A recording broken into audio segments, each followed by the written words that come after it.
গত 12ই জুন রাজধানীর একটি 5 তারকা হোটেলে জমকালো আয়োজনের মধ্য দিয়ে অনুষ্ঠিত হলো রায়হান রাফি পরিচালিত ও শাকিব খান অভিনীত তুফান সিনেমার প্রেস মিট। অনুষ্ঠানটিতে উপস্থিত ছিলেন সিনেমাটির প্রধান কলাকুশলী শাকিব খান, চঞ্চল চৌধুরী, মিমি চক্রবর্তী, মাসুমা রহমান নাবিলা সহ পরিচালক রায়হান রাফি, চরকির সিইও রেদওয়ান রনি ও আলফা আইয়ের managing director Shahriar Shakib.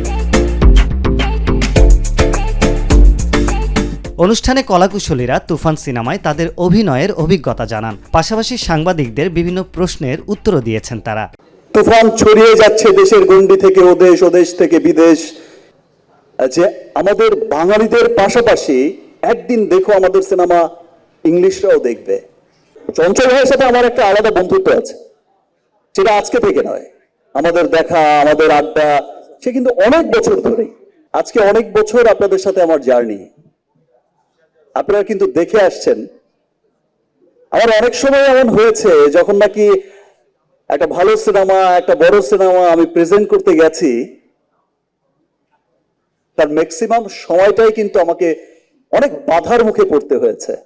Maximum সময় কিন্তু দেখা গেছে কিছু মানুষ একত্রিত হয়েছেন, রুখবার চেষ্টা করেছেন, কিন্তু আমি তো আসলে তাদের জন্য সিনেমা বানাই না, তাদের জন্য সিনেমা করিও না।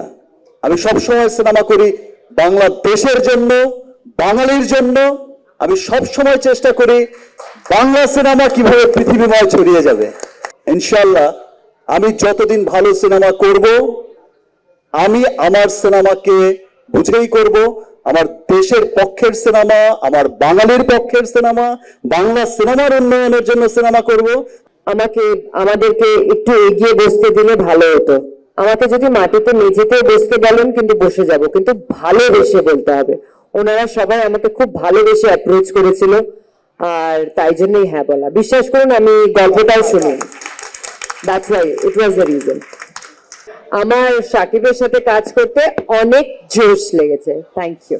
তুফান কোন লেভেলের সিনেমা বা আমাদের সিনেমাকে কত দূর এগিয়ে নিয়ে যাবে না যাবে, এটা কিন্তু আপনারা দেখলে, আপনাদের লেখনীর মাধ্যমে, আপনাদের নিউজের মাধ্যমে কিন্তু সেটা দেশবাসীর কাছে পৌঁছাবে, আগ্রহ তৈরি করবে, তারা হলে এসে সিনেমাটা দেখবে। আমরা নেক্সট টাইমে অনেক বড় বড় বাজেট নিয়ে আমরা বড় বড় ছবি করতে পারবো। সেই সঙ্গে কলকাতার দর্শককে ইনক্লুড করা। মিমি ওইখানকার মানে মানে মোস্ট পপুলার একজন অ্যাক্টর। আমি যেটা বলবো, তার জনপ্রিয়তা ওখানে তুঙ্গে। তার মানে কি, আমরা আমাদের সঙ্গে আমরা একাত্ম হয়ে কাজ করব। সেই সঙ্গে কিন্তু আমার মনে হয় কি যে সারা পৃথিবীতে যত বাংলা ভাষাভাষী আছেন, যত দর্শক আছেন, তাদেরকে শুধুমাত্র ছোট্ট একটা শক্তি দিয়ে আসলে তাদেরকে ধরা সম্ভব না। শক্তিটাকে আসলে বৃহত্তর করতে হবে।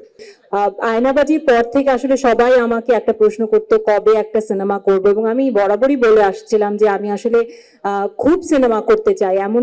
এমনটা নয় যে আমি সিনেমা করতে চাইনি বলে আমাকে দেখা যায়নি, বাট আমার অপেক্ষাটা আসলে অনেক বেশি দীর্ঘ হয়ে গেছিল, কারণ আমি আসলে যেরকম সিনেমার সঙ্গে যুক্ত হতে চেয়েছিলাম ঠিক সেরকম সিনেমা আমার কাছে আসলে আসছিল না। তুফান সিনেমা ঈদে কয়টি হলে মুক্তি পাচ্ছে এবং পরবর্তীতে এই সিনেমার কোনো সিকুয়াল আসবে কিনা সেসব তথ্য জানান প্রযোজক ও পরিচালক। আমি চাচ্ছিলাম না ট্রেলার রিলিজ করার জন্য, তো আমি চাচ্ছি যে মানুষ হলে গিয়ে সবকিছু দেখুক। কিন্তু মানুষের আন্দোলনে আমি জানি না কি হবে। আমাকে ফোনে হুমকি দেওয়া হচ্ছে, ফেসবুকে হুমকি দেওয়া হচ্ছে। শাকিব খানের ফ্যানরা আমাকে মানে পারলে বলতেছে সব ঠিক আছে, আপনি অনেক ভালো ডিরেক্টর, কিন্তু ট্রেলার রিলিজ দিতে হবে। মানে যাই হোক, এখন ট্রেলার দিব কি দিব না জানি না। আন্দোলনটা যদি একটু গভীর হয় তাহলে হয়তো দিব না। আমার কাছে মনে হচ্ছে এই এখন সময়ে বাংলাদেশি চলচ্চিত্র নির্মাতা হিসাবে এই জিনিসগুলো ভুলে যাওয়া, যে আমরা বাংলাদেশি সিনেমা বানাচ্ছি তো তাই একটু ছোট করে ভাবছি, যদি কোনোদিন হলিউডে যাই বা বলিউডে যাই তাহলে বড় করে বানাবো, তখন নিজেদেরকে জাতি হিসাবে অনেক ছোট মনে হয়। তা আমার এটাই ছিল যে আমার ছবিটা দেখে কোনো সময় মনে হবে না যে এটা ছোট, এটা বানানোর জন্য যা যা দরকার তা আমি করবো। আমি সিন লিখতেছিলাম, আমাদের একজনের কথায় মাথায় আসতেছিল যে শাকিব খান ছাড়া এটার কোনো বিকল্প নাই। আপনারা সবাই না থাকলে তুফান হতো না। তো প্লিজ, তুফানটা আসলে ফুল টিম মিলে হয়েছে, আপনারা সবাই তুফান দেখবেন। আপনারা তুফান দেখে একটু বলতে পারবেন যে আমরা প্রাউড ফিল করতে পারি বাংলাদেশ এরকম একটা সিনেমা বানাতে পারে। সারপ্রাইজ, এই সিনেমাটা দেখতে হলে আপনার সাধারণত কি হয়, সিনেমা শেষে ডিরেক্টরের নাম আসলে আমরা সিনেমা থেকে উঠে যাই, ভাবি সিনেমা শেষ, এন্ড ক্রেডিটটা আসলে দেখি না। এই সিনেমাতে, এটা দর্শকদের জন্য কথাটা, এই সিনেমাতে এন্ড ক্রেডিটের পরেও সারপ্রাইজ আছে। কি সারপ্রাইজ সেটা আপনাদের হলে দেখতে হবে। তো কেউ কষ্ট করে সিনেমা দেখতে গিয়ে রায়হান রাফি দেখে, শাহরিয়ার শাকিল দেখে, রেদামণি দেখে আপনারা উঠে যাবেন না, তার কিন্তু আমার কিছু মিস করবেন, তখন আবার সিনেমা দেখতে যেতে হবে। তো এই গোমরটা ফাঁস করতে চাই নাই, তো যাক ফাঁস করে দিলাম আজকে। একদম যখন সব শেষ, তখন হল মালিকটা বলবে যে প্লিজ আপনারা বের হন, নেক্সট শো শুরু হবে, তখন বের হবেন হল থেকে। সবাইকে ধন্যবাদ। 1 বছর আগে একসাথে তুফান সিনেমার ঘোষণা দিলাম, অ্যানাউন্সমেন্ট আসলো।